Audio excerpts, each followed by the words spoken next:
If you're exhausted and inflamed and you're doing all the right things, this episode might explain why your body still isn't cooperating. Peggy Moore is back. She's a functional medicine practitioner and founder of More Health and Wellness. And she's going to talk to us about restarting the new year with energy and how to work within our bodies. So if you're out there struggling, this episode is for you. Peggy, welcome back to the show. Thank you so much for having me. I love being here. The value that you add is impeccable. So I was excited to talk to you today. I was just literally telling you about how tired I was, but it's also dark and cold and gloomy where I live. So I think the sunlight is the issue, as we talked about. Yes, absolutely. I think the holidays are so fun and exciting, but we have to recognize that inside our bodies, something different is happening. Many people don't start to notice that this season of the holidays brings extra pressure, like trying to do so many things, staying up late, eating more sweets, going to parties. We have all these expectations on us that we don't really recognize is actually kind of draining our body and our mind. And then we start this new year and we start it with all these other expectations that we put on Yeah, ourselves of, oh, we have like to have these big goals. And I think recognizing number one, what are the things that have been draining our energy, and what are some things that we can do just one step at a time, just getting 1 degree better will help ourselves feel better. And especially in the new year of this winter time where it's cold and dark for most people, it's hard to get that sunlight. What are some things that we can do? So, absolutely. yeah. So I really feel like a lot of women, especially, feel like they're just pushing through, constantly pushing through. So, what happens when stress is chronic in the body? Yeah, I think it's interesting. We have these little signs and symptoms that happen to our bodies, and we don't always recognize them as something that is caused by stress and inflammation. So, one thing is more cravings. When I talk to women that are like, I'm just craving sugar more, I need that more caffeine to get me going. My belly fat is I just feel bloated and it's not going away. I'm not sleeping good at night. I feel like I'm getting sick easy. I mean, how many of us get sick more easily in the winter times? Mood Everybody I know is swing. sick right now, like literally everybody. Yeah, it's because our body is worn down. Our immune system can't work properly when we're not taking care of our bodies. And we let these little things kind of creep in and we recognize what's going on. We have the headaches, we have the brain fog, we have this bloating going on. We're not sleeping good. We have the cravings for sugar and salt, but we don't really know where that's all coming from and how to fix it. And so I love that we're talking about this today because there are some things that you can do to help your body feel better. What are some subtle signs that stress hormones are running the show, even if you feel fine? I think some of the biggest things to be aware of are those cravings. Are they driving your morning, your afternoon, and your evening? So are you reaching for sugar and caffeine in the morning and then recognizing that you're reaching for it again in the afternoon and then again maybe around 4? Recognizing that roller coaster because that is something that really causes inflammation. It really inhibits our metabolism from working properly, and it leaves us feeling basically like crap because we're going on this up and down roller coaster. I think another thing to really recognize is sleep. Sleep is so important for our body. And if you're not getting a good night's sleep, let's figure out why. Is it that anxiety and that worry about, am I getting everything done? I put myself on these really strict New Year's resolutions. Am I getting everything perfect? That stress alone causes our stress hormone or our cortisol to rise and actually can work against us when we have those goals. Especially in older women, we can't just white knuckle it and be like, I'm just not going to do this. I'm not going to do this. I'm not going to do this. I'm going to do this and do this and do this and be perfect. Causes extra stress in our body and it kind of fights against those goals. So we have to have a little bit of a more gentle approach and kind of work with our body more, especially as we get older, so that we can feel good and thrive. Yeah, I feel like sleep is often the first thing to start breaking down. Like anytime I'm in a high stress mode for a period of time, sleep is always the first thing to go. But I want to ask you about this because this is something that I know a lot of women are talking about and happens to them is the craving for food at like 11 p.m. at night. It's like you lay down and all of a sudden you're like, I have to get up and munch out right now. What is going on? Yes. And you know what? I struggle with this so much. I really It's have been to work happening on to it me with lately. myself. That's why I'm like, I gotta ask Yeah. her. I'm like, what is it? What do I want? Do I want the sugar? Do I want the crunch? What is it? Why can I go Why all am I day? torturing And it's myself? Yeah, because just go to sleep.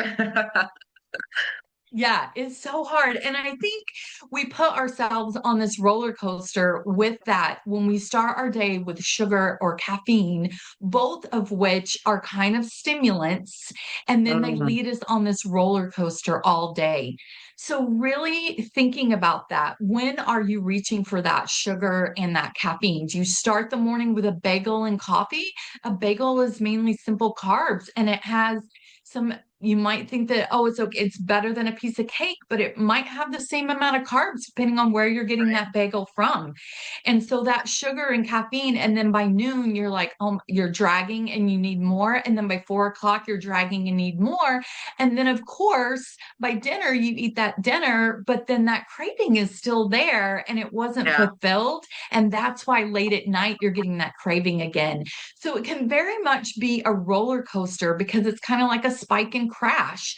And so, really looking at what you're putting in your body, making sure in the morning that you're starting with a protein and a fat. Um, Mhm. Eggs are really good. A lot of people like protein shakes, maybe putting some avocado in that, some chia seeds, something that gives you a protein and a fat and a little bit of a carb, maybe some berries to add that sweetness would be a perfect start that's going to last longer and it's not going to give you this high up and high down. The sugar ups and downs are almost always, sometimes it's related to the stress hormone of cortisol, but they kind of go together. But that sugar up and down is what wakes us up in the middle of the night. Our Mhm. body is used to going up and down and up and down. We get those cravings at 11 o'clock at night, like you said. We might eat that something sweet. And then in the middle of the night, our body's like, where's my trigger again? Where is that sweetness? My blood sugar that was up so high is now low and I need to feed it. Yeah. And that also, that lowering of that blood sugar when you're used to that up and down, up and down, up and down, actually triggers the stress response of cortisol. And that's why women will tell me, oh, I wake up at 2 o'clock in the morning and I'm anxious, my mind is racing, and I can't get back to sleep. And so once we get that blood sugar stabled out, and I have to tell you my own story. So this happened to me. I totally can relate. And once I got my blood sugar stable, once I recognized by eating that protein and fat and that carbohydrate, having that balance of things that if I need a quick grab, I just make sure I have those three things, the protein and the fat, and just a little bit of carbs to keep me going. But keeping that steady through the day kept me not having those cravings so much at night and definitely sleeping through the night and not waking up at 2 to 4 in the morning. Game changer for me because I need my sleep, as Mhm. all of us need our sleep. Sleep is not a luxury. It is an essential part of life. Your body has to have that sleep to restore. And if you're not getting a good night's sleep, it causes your body to be inflamed. It causes your metabolism to slow down, and it can leave you just feeling icky and not feeling good. Hmm. I have a question about caffeine. Is all caffeine created equally? Because I see all these supplements that have some advertised to have like natural green coffee bean extract will not cause the same crash as like regular coffee. Is caffeine caffeine? I think that's a great question. And actually, I do not have the scientific answer for that.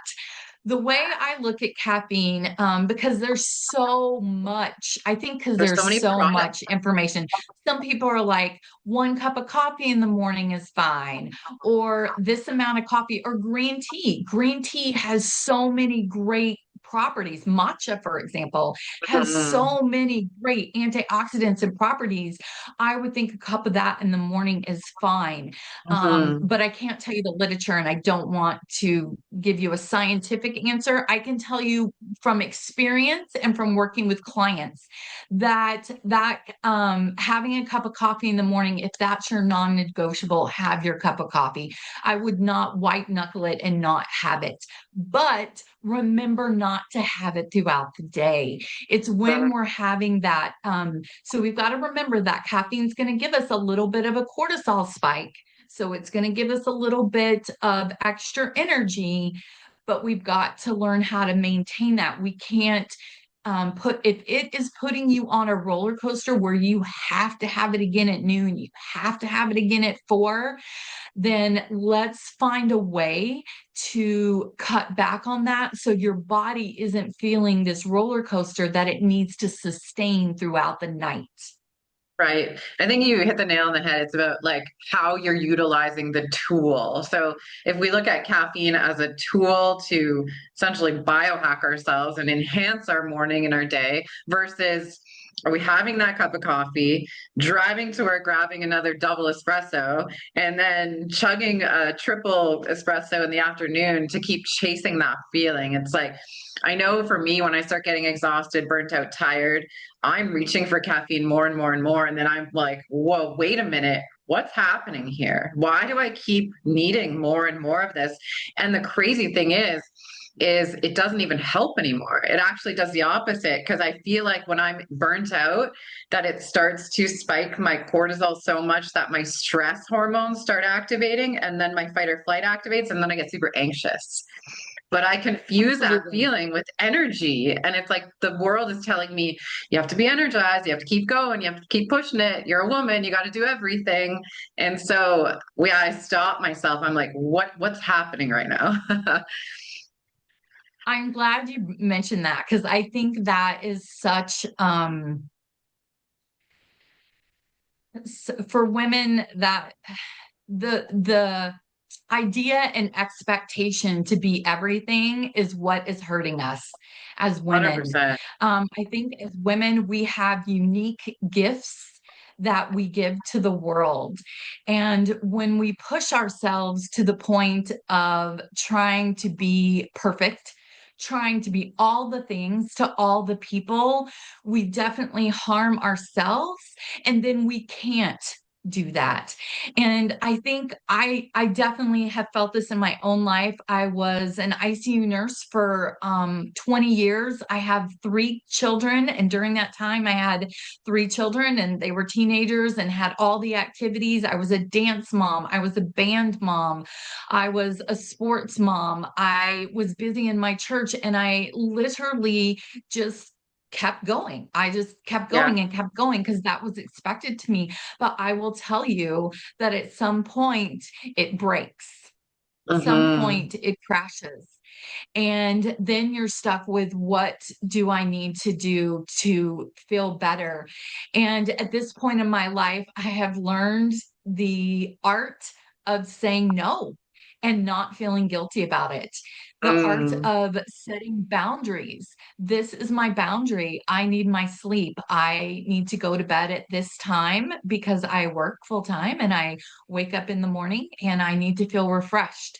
And so if I have to make choices, I make choices that are best for me and for my body so that when I am out with my friends, when I am at work, when I am out in society, I can give my best. Mhm. Yeah, it's almost like a little bit of a deviant feeling when you say your first no, when your first guilt-free no for the first time, and you actually mean it. And it's like I pictured myself as like a superwoman in that moment, like a superhero, just like the no, and it felt so good. Yeah, I think so. It's so funny because my husband is used to how I've been for years. And he's the one of the biggest ones when I say no. He's like, really? You don't want to go to this extra party or this extra thing? And I'm like, no. I'm like, I need to preserve that energy. Yeah. And it's funny because he is kind of a little bit more of an introvert, I guess. And so he's like, cool, that sounds great. But it took a little while for him to recognize in me that that was really what I wanted. Interesting, interesting. For me, it was the opposite. I was with someone who was like a complete extrovert, and he was like, "What do you mean you don't want to go to that after party?" And so we struggled with the opposite. Um, Let me ask you about the gentle reset that you teach. So, what does that mean, and why do you think it works better than restrictive plans? I love the gentle reset. So it is basically about giving women permission to take care of themselves without pressure, without perfection. Small, consistent habits matter way more than being perfect, which I have it's called the Healthy Habits Reset. It is a little program that I'm giving away for free. I will give you the link, we'll put it in the notes. And it basically sends you a reminder every day of a new simple habit. And the very first habit is like making your bed.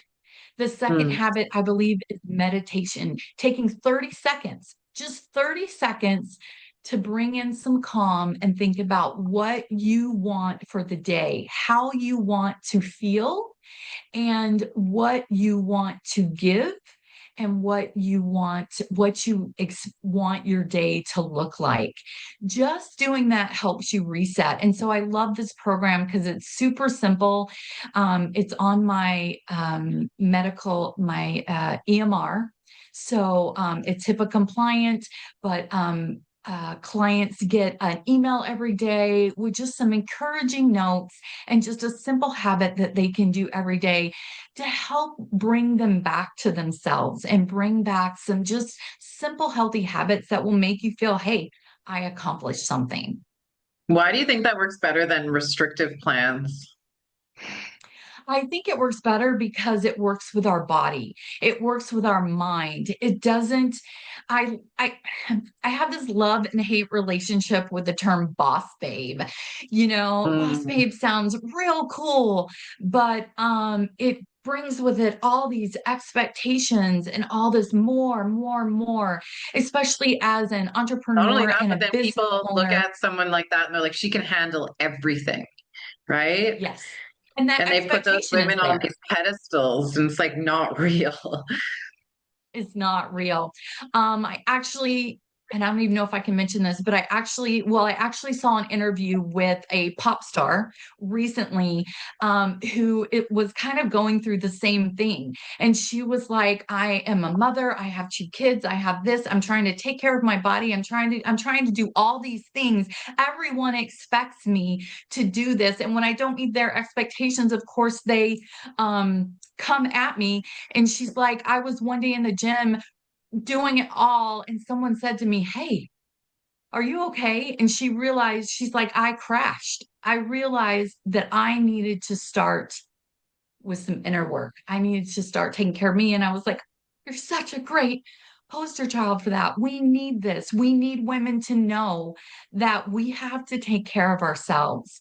We have to know what we can handle. And I think that takes a little bit of introspection and a little bit of thought work of what we can handle, what we want, and how we want to feel, Hmm. and how we want to show up in this world. Yeah, I think one of the first things that women especially need to get better at is expressing themselves and asking for what they need instead of just eating it. I know when I was in the problem and my nervous system was out of whack, I was terrified to ask for help because of that societal expectation of, what we're supposed to do everything. And I remember like when I first asked for help, how terrified I was. I think I literally needed an hour off of an office job and I was like shaking, like having to go talk to my boss about it. And it was literally something so small. So yeah, I really think we need to start vocalizing our needs a lot more. I wonder why we're so scared of that. I, that is so, I think it's because we're just taught as women to push, push, push, and that we have to do everything and be everything to everyone. And so recognizing number one, that we can't, which is hard. I say that, I'm like, oh, I can't, but I want to be. Um, Yeah. I, I, I put the same pressures on myself, so I totally understand. I can actually give a great story to this. Yesterday, so I've been sick and was feeling better, but was feeling sick again, needed to go into the doctor. And at work, I am the only nurse in the building. And in order to take the time off and go to the doctor, it was causing a lot of drama.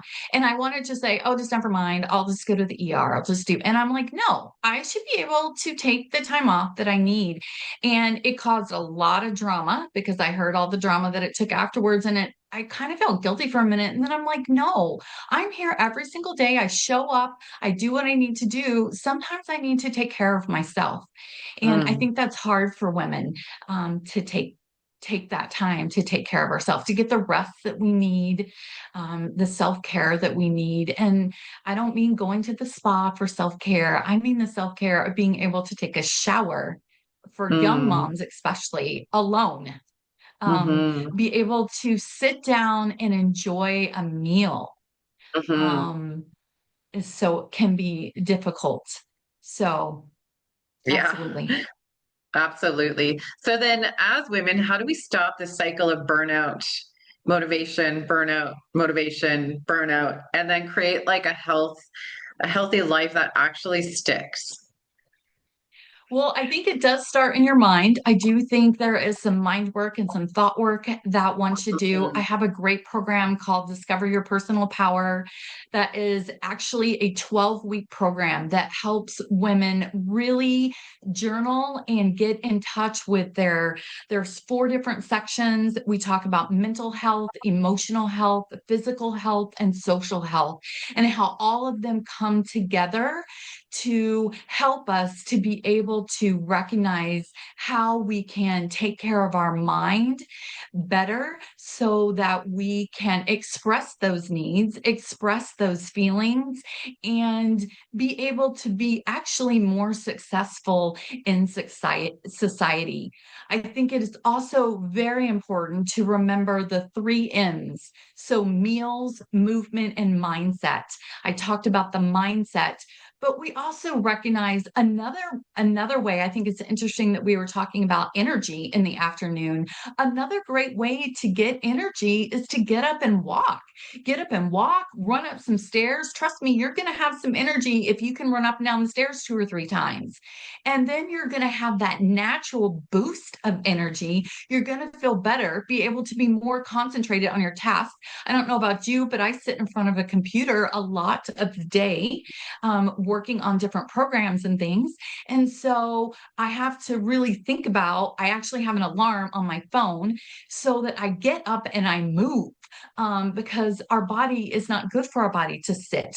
But getting up and Mhm. moving, maybe doing some squats, maybe just jumping in place can help give us some energy, the same energy that we would get from that caffeine, but so much better for our body, better for that blood sugar, and it will help us to feel better. And then remembering in our meals to get the protein, the fiber, the healthy fats that we need, making sure they're balanced throughout the day so that we don't have that up and down crash. Mhm. My favorite thing to do before getting on a show like this is dance around. I put on a really good song, and if I'm tired, I literally dance and I like shake my hands out and I just start moving around. And it's like a shot of espresso. And then I'm like, okay, game on. Because that's another thing is we can't be on all the time, right? So these little Right. ways to biohack our bodies in order to have this energy in a healthy way, I think is so important versus me making another cup of coffee, right? Yes. Yeah, I love when you use the word biohack. I thought that was great because so often I think that's kind of a fun word, a funny word, I guess, because we want to biohack our bodies with caffeine or stimulants, but we're really not. We're really harming our body. When we learn to work with our natural rhythm and our natural body, that's when we really hack into what's going on and we feel the best. Yeah, that's the negative side of biohacking and kind of what the industry is leading us to believe is that more is more. And just adding products into your life is not the best idea. If your body doesn't need all of these products that might be natural and plant-based and supplementation, they could actually start doing the opposite in the body. And if the body doesn't need it, it's not going to use it and it's going to actually cause us harm. So I love that you said that we should be working with our body clock and the way our body works and not just being reckless with it. Yeah, I think that's one of the things I learned the most. I was at a point in my life where I was like, oh, oh, let me try this supplement. Let me try this supplement. Let me try this. Let me try that. Let me try all these things and see. And then they're counterintuitive to each other because they don't work. And so when I was introduced to functional medicine a few years back and was able to look at the root cause, so let's not put a band-aid on it. Caffeine's like that band-aid, I don't have enough energy, so I'm going to give myself some caffeine so I have some energy. That's kind of like a band-aid. And so when we get to the root cause, when we really we have someone that can look at all the symptoms, all the things going on with this particular person. When I was able to look at labs and see how is my gut functioning? What are the inflammatory markers in my body? Are they high? Are they low? Then I knew exactly what to fix. And it made such a world of difference in how I feel. And I think in America, maybe it's the time of, this 20, are we in the 21st century? I guess, yeah, the 21st century that we're in. Um, of quick fixes. We want to take something that's going to make us feel good right now. And our bodies really don't work that way. It didn't work that way for our ancestors. We can't biohack everything. We have to really stop and look at what are the root causes. How can we fix those root causes and balance ourselves out? And it makes such a world of difference. If you had told me 10 years ago that eating more balanced meals, learning to say no, those things would actually help me thrive more, I wouldn't have believed it because I was that go, go, go. But once I learned to do those things, once I learned that meals and movement and mindset are what can help me feel my best and help me thrive my best, that's when my world changed. Beautiful. So if someone out there listening feels tired, inflamed, and really disconnected from their body, what's the very first place that you would have them start? Well, I would start by looking at what's going on. What are those symptoms that are they having? What you mentioned, feeling inflamed. So, are they having problems with bloating? Do they wake up feeling pain in their back or their shoulders or their arms or their legs? Do they wake up feeling tired or do they wake up feeling rested? If they're waking up feeling tired, then what can we do to promote a better night's sleep? What can we look at? if they're feeling bloated and puffy and inflamed, what are some things in their diet that we can maybe shift a little bit? We don't like to, one of the things I really don't like is the all or nothing kind of Mm, mentality. What are some things that we can just shift and tweak a little bit to give you more energy, help you feel better, decrease that inflammation, and help you thrive? mhm. Peggy, tell us a little bit more about what you do and where people can find you. Yeah, so I'm a functional medicine practitioner, which means I help women mainly in midlife feel better. So often in midlife, we wake up feeling tired. We're have spent so many years pushing and pushing and pushing to do all the things for all the people. And so I help women really get a grip around their mindset of how to take care of their bodies. I look at root cause analysis. So I use tools and things like labs and different kinds of questionnaires to really get to the root cause of what is causing this inflammation, what is causing the metabolism to slow down, what is causing these feelings of being tired but wired, and how can we fix them and help you feel better and thrive. You can Mm, find me at More Functional Health and Wellness. So that is my website, morefunctionalhealthandwellness.com. I'm also on Facebook under More Health and Wellness, and I'm on Instagram. I'm also on LinkedIn. amazing. So before we go, I'm just curious, what is the mindset shift that needed to change for you in order to find this new way of sustainable health? I think the biggest mindset for me was recognizing that all this outside